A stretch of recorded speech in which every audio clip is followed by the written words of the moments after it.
Hey, welcome back into Ion Agriculture. I'm Britton Rucker.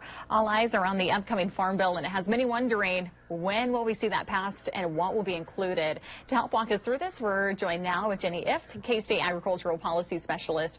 Jenny, welcome back to the program. Thanks for having me. So, big question. What's the big holdup on this Farm Bill? Well, a lot of it is budget issues. A farm bill has to be bipartisan to be passed, but it's easier to be bipartisan when there's a lot of resources. But there's a couple different issues that are holding it. Some are political or ideological around climate priorities and nutrition programs.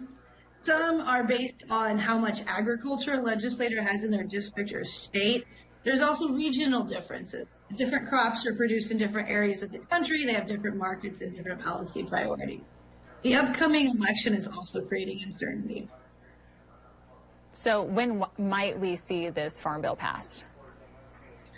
Well, I don't think we're going to see any action, whether you get an extension or a new Farm Bill, before the election. It's highly unlikely.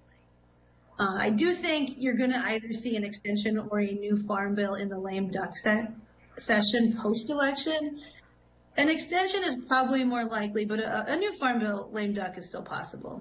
Jenny, what do you think will be included in this Farm Bill that might be significant to Kansas ag producers here at home? Well, overall, this is probably going to be an incremental Farm Bill. Most Farm Bills are incremental because, again, it's a large bill that's bipartisan. But if we see a new Farm Bill this year, there's likely going to be extra money in the long run for a voluntary conservation practice adoption.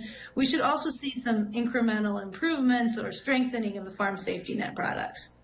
There's also going to be some smaller changes. You need to update a Farm Bill over time. They may not affect a large number of producers, but for the producers that they do affect, they'll be substantial. Like, there's some improvements to crop insurance for wheat that need to go through the Farm Bill that will really help a smaller number of producers.